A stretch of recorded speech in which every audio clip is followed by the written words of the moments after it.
Hi everybody, welcome back. Let's talk everything beyond the ice and beyond the rink. I'm Olivia Smart and this is episode 4. Cuatro.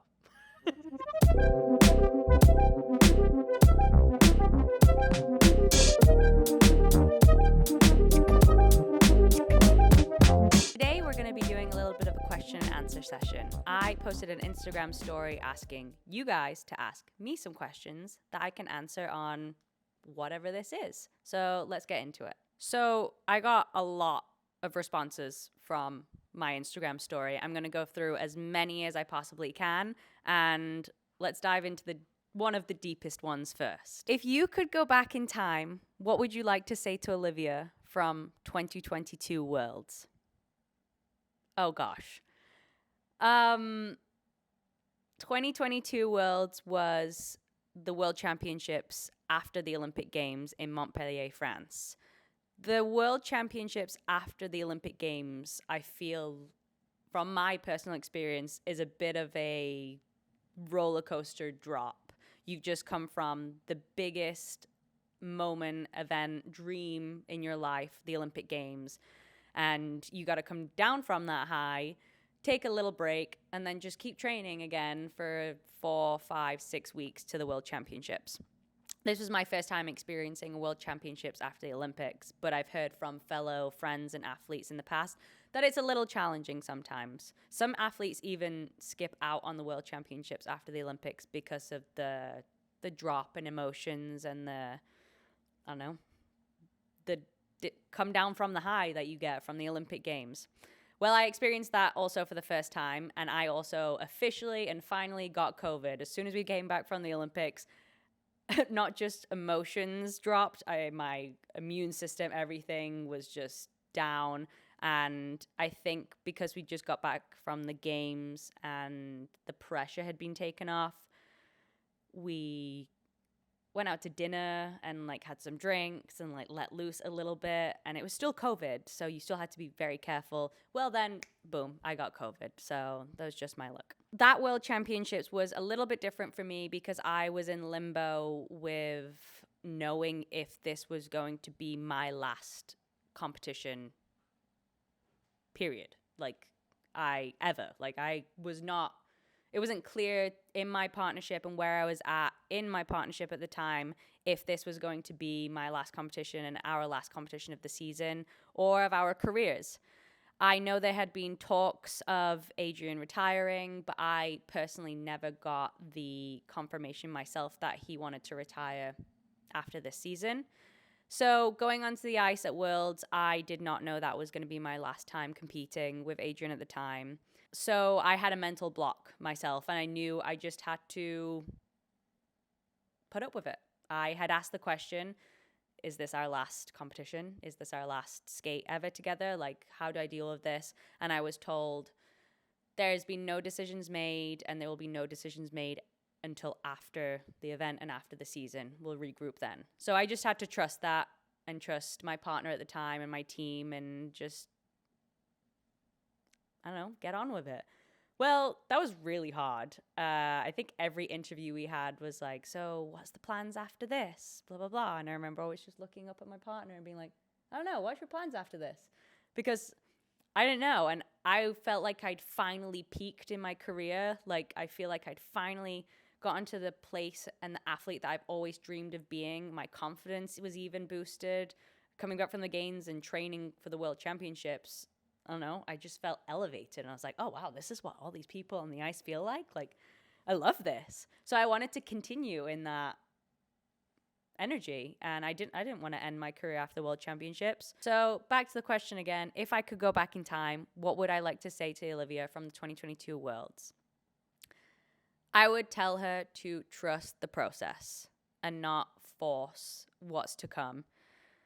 Life's a roller coaster and you have to ride it. Whatever is coming to you, whatever is coming for you in your life, face it head on and know that you will come out the other side no matter the outcome, whether it's good or bad. And for me in that situation, it was bad, but look where I am today. Look at the story that I can tell from 2022 Worlds to going into the 2026 Olympic season, it's a roller coaster. And I rode that roller coaster many times over the last 4 years. But to say I'm sat here right now in the space that I am with the challenges that I faced, I'm glad I went through what I did at the 2022 World Championships. And I'll talk about it to this day in a positive way now. It's because it's raining. She hates the rain. We all do. My hair, especially. Next question. What are some strategies you use for building stamina for the free dance? Good question, because that's 4 straight minutes of cardio. Well, actually, this season, our free dance is 4 minutes, 10 seconds. So that extra 10 seconds, I feel it. Our coaching staff here have their own strategies, and I've been doing it for the last 11, 12 years now that I've been here. We do more like interval training on the ice. We do something called 1, 2, 3s, where you split your program into 3 sections, and you do 1, 2, repeat the music, 2, 3, repeat the music, and you do 1, take a break on 2, 3. So it's intervals, but it's overlapping parts, and you're doing the 1, 2 is nearly a run through. It's nearly the whole thing, and then you stop. And then you have to start back from the beginning of 2, go to the end. So it's mentally challenging, but you're not doing back-to-back full run-throughs, which I think helps a lot. Could not do that to this day. Like, back-to-back run-throughs, killer. Anybody that's still doing them to this day, mad respect. So those are the harder days of training. And then, of course, in off-ice, we do bike, Jacob's ladder, all that jazz, but mainly the air bike, where you're doing the arms and legs at the same time. Killer, hate it, love it. Thanks, Mark. Next question. How do I deal with online hate? We're going to keep this short and sweet. I think over the past couple of years, since I started skating with Tim, I've addressed the online comments more so on my social media and as a top athlete in the sport, talking about what that's like and what it feels like and how I handle it, especially also to help the younger generation of skaters that may experience this one day in their career as well.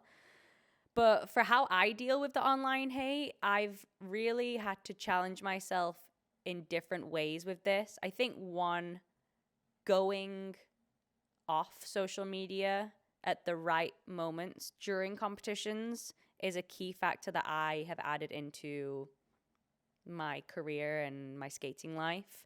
So I open the occasional Instagram or TikTok for my own personal entertainment, but I'm going to stay clear from Twitter, which is now called X, and looking for the comments, looking to read about yourself, like searching your name.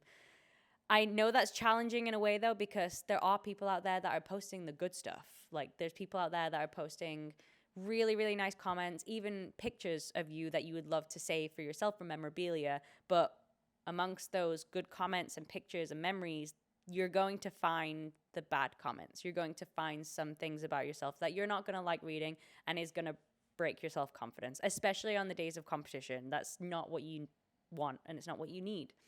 So I think not searching and not going to look for those things is very necessary for me and anybody I would advise that to. Knowing that these people online that are saying these things, they're behind a screen, what we call keyboard warriors, I think. They say everything online. They don't say it to your face. So choose what you listen to, choose what you read. Know that the people that are loving and supporting you will say the right comments to your face. But take that with a grain of salt, because that's not always the best fuel used for an athlete to move forward and push themselves. For anybody that's experiencing criticism or hate online, like, don't stay quiet about it for yourself. Speak to your coaches, speak to your mentors, whether that's your off-ice therapist or a friend or family member. Because it shouldn't be taken lightly in our sport especially, but in sports in general. And there's people out here that you can speak to, including myself. Next question. Go ahead. I can keep this short. Yeah. This one I can keep short. You literally at the last one said, I'm going to try keeping this short then. Never do. I babble. Is babble a word? No, ramble. Ramble. I ramble. Can you keep that in? How do I handle the pressure before competition? My main focus when I am getting those nerves that are a little bit too much than the good nerves is visualizing myself in my ending position. Visualizing myself in that moment of glory, gratitude, love, looking out at the crowd, knowing that I've just put all my training, all my love, all what I can do on the ice in that moment, whether it's good, great, bad, whatever. Like, you've done everything you can in that moment as the human being and athlete that you are. Yeah, that ending position, that feeling of hitting your ending position on the music and looking out at the crowd, I really enjoy visualizing that and what that feeling can and will feel like for me. Why am I representing Spain and not the UK? With my previous partner, Adrian Diaz, I was in a situation where I had to choose representing Spain or Great Britain. Strategically and logistically, it was smarter for me to represent Spain with Adrian versus him representing Great Britain with me due to passport reasons. In order to compete at the Olympic Games for a country, both athletes need to have the passport for that country. And for Adrian to get a passport for the UK at the time was not as easy, would have been a very, very rocky road for us to get there, and our sport is already a rocky road, so let's keep it simple. So I was given a passport for Spain, was able to attend the Olympic Games, and I now have that passport and citizenship for life, which I'm so grateful for, and I'm still representing Spain to this day because of that. And then Tim, my current partner, was able to get Spanish citizenship and a passport through me, as I am solely a Spanish citizen and passport holder. So Tim and I can go to the 2026 Olympic Games in Milano Cortina in February together representing Spain. Representing Germany would have been a lot more difficult for me to receive the German passport because there's a lot more tests and things that go into that. One of them being speaking German. That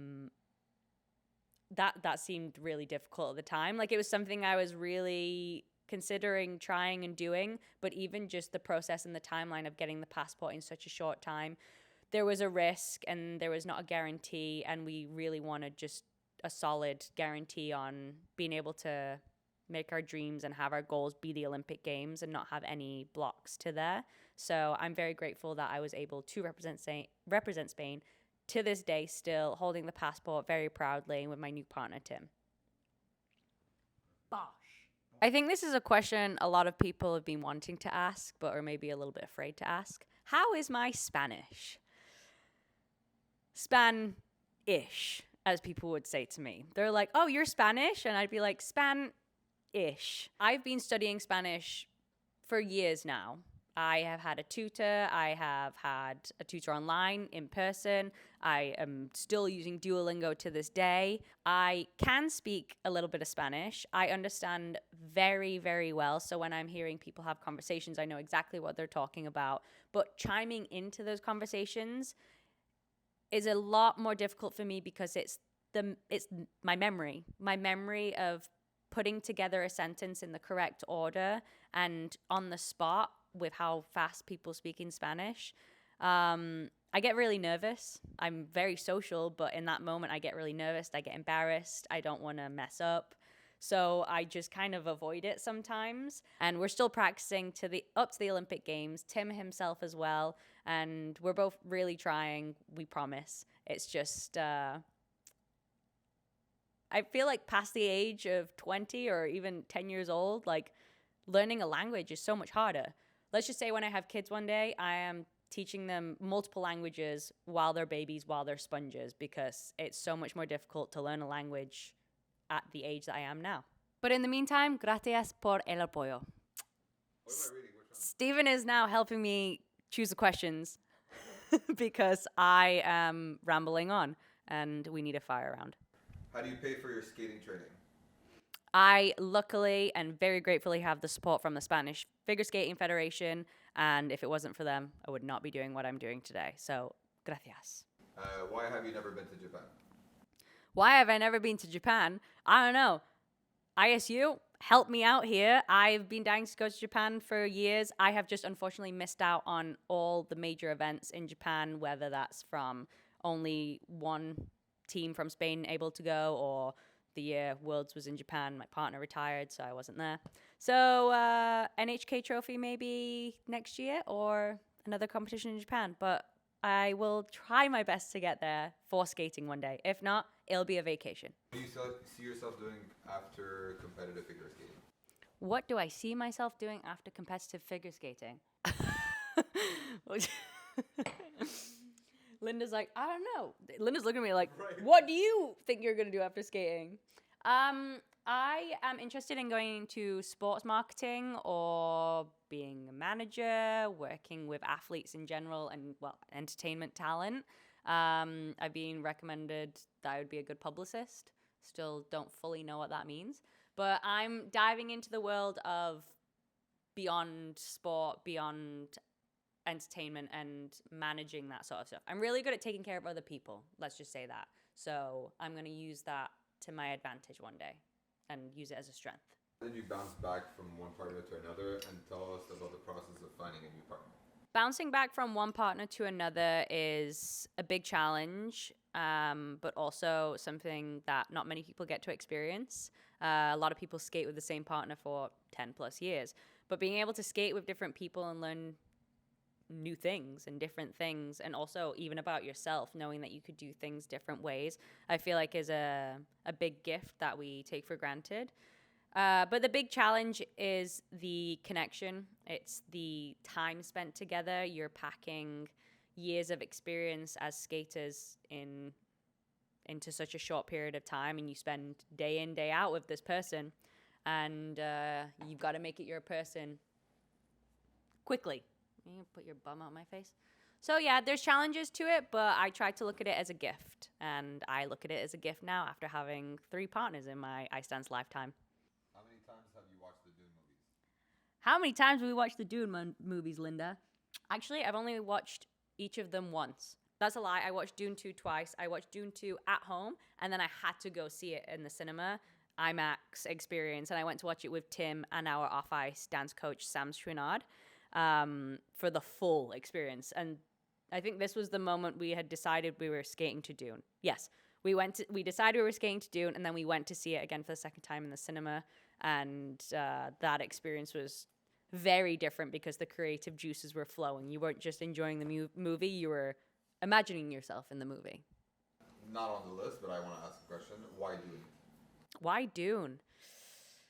So that season I specifically was looking for a strong female ethereal vocal. There's something about, I don't know, Celtic music. The female voice in it just gives me goosebumps every time. I'm like, hey, why am I not skating to music that's giving me goosebumps? Because everybody else is, and I'm enjoying their music more than my own.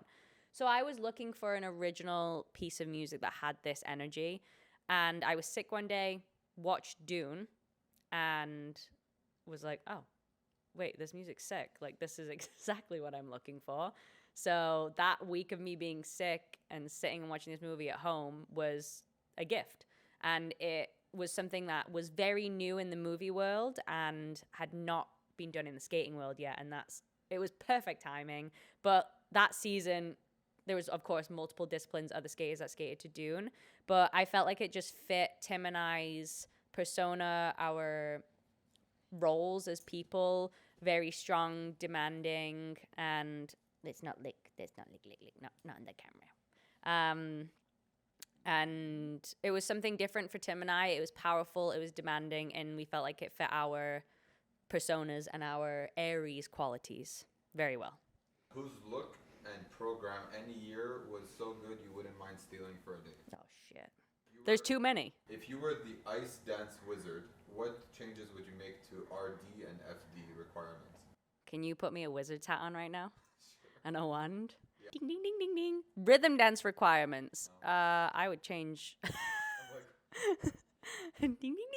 Rhythm dance requirements. I would change, unfortunately, I think a lot. We've lost the ice dance quality into what a rhythm dance used to be. And for somebody that hasn't done many pattern dances in my life, I'd like to experience that maybe before I retire.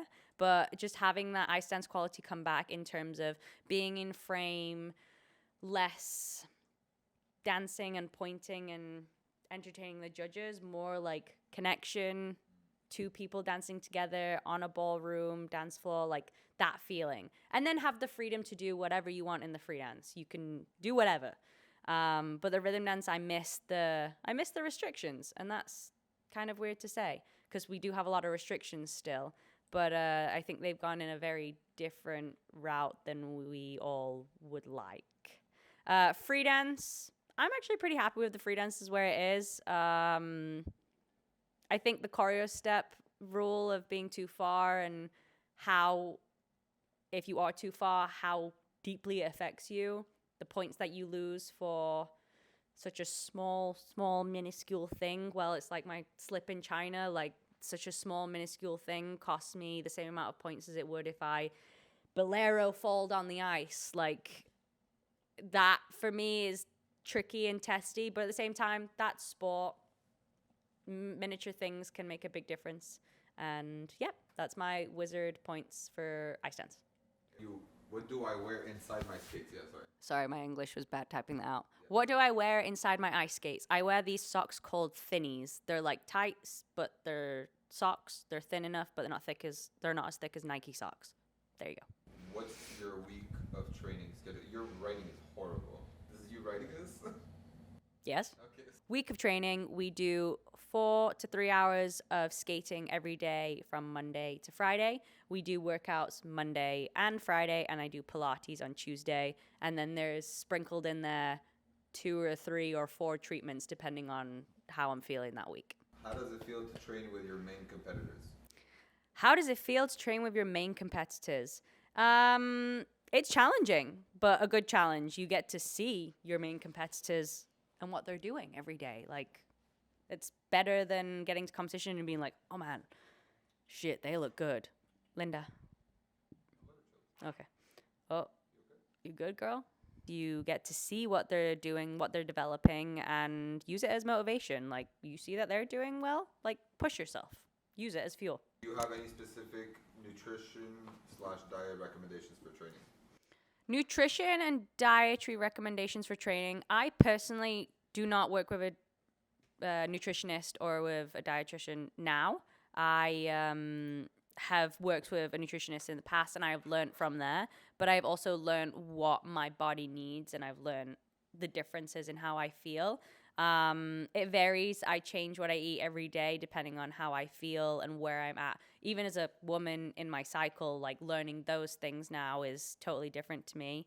But listening to my body is a big thing for how I fuel it and what I put into it. Sometimes I get to a point where it's too late and I'm overly hungry, and that's an issue. So that's something that I'm still working on. But TikTok has helped me a lot with recipes and finding the right foods that I will enjoy and are easy to make for a busy athlete's lifestyle. Shout out to TikTok. Your favorite place you've ever been? Especially during competitions, we get to travel to places that you wouldn't usually travel to. I went to Belarus 3 times. I wouldn't have booked a vacation there, but I'm grateful to have got to experience that part of the world and go somewhere that is maybe not as popular. My favorite place I've been in the world, I can't really say I have a favorite so far. It depends on the crowd, and it depends on the atmosphere of a competition and the energy and the fans as well. Just being able to travel the world and see the world from a different eye, not just on vacation, but for my career and work, is a blessing and something that I will never take for granted. I don't think many skaters will take for granted. Finding the balance of getting to competition and using that as your competition week and not so much going out and socializing and seeing sights and being a tourist is really difficult because you want to see where you are for the first time. Like, you're there for a reason. You're there to compete. You got to focus on the competition, you rest and prioritize that. And have you ever faced body criticism in skating? I can very luckily and happily say that I personally have not had an issue in this subject or been personally attacked with it. But I know some women around me, close friends and athletes that have. It's touchy. It's a touchy subject, but it's being spoken about more. I think it's the way we deal with the criticism that's the hardest part, but also something that we're all learning and people are speaking about more. I think having a strong team around you and a strong group of people is the most important, because those are the people that you rely on to go to for your outside thoughts, and that is the stuff that you see online, the comments that you get, and dealing with it in a professional manner is the most important, especially in a sport that's such, well, you're under a spotlight. Like, you can't put a foot wrong without people making comments. And especially body criticism, we're in a judged sport, and we're also in a sport that is very luxurious. You're out on the ice in these glitzy costumes, full makeup, full hair.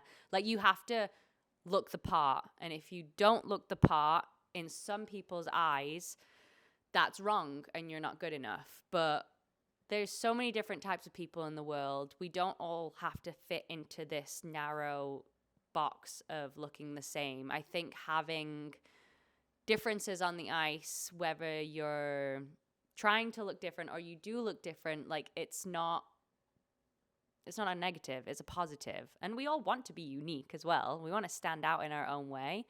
But I think the body comments is an issue just from the sport being a very old-fashioned sport as well, looking a certain way, being a certain weight, especially with a partner. If there's a difference in height, and if there's not a difference in height and a difference in look or weight, that's also a really big issue. But I think that's shifting. I think there's a lot of female athletes and women in the sport that I've been surrounded by for the past 10 years that have made a huge difference in our sport and what we're doing, and stood their ground and said, hey, this is who I am. This is what I'm doing. And you're going to like it whether you love it or not. And those women are powerhouses. Like, some of the women that I've skated over the last couple of years that come to mind are some of the best skaters in the world. And we're at the top tier in skating. And who's to say that they didn't fit into the mold of what people imagined or wanted, but they're athletes. Like, I'd honestly prefer to feel strong than feel skinny as well. Yeah, the guys lift us, but we're working our asses out there. Like, we're doing hard stuff, and our body needs to be strong to do that. We're not weak. And in order to be strong, that doesn't mean looking a certain way in a certain standard of body type. And that's my mentality anyway. I prefer to feel and look strong out on the ice than look a certain mold as to what people would prefer me to look like. Solid. Boom. A lot of other questions that I was not able to answer. We didn't want to keep this going on for too long because we don't want you to get bored as well. But we will do this again. We for sure will have many question and answers in the future of whatever this is called. And thank you all for sending your questions. I really appreciate it. And I'll see you next time. Ciao. Linda, do you have anything else to say? Okay. Gracias.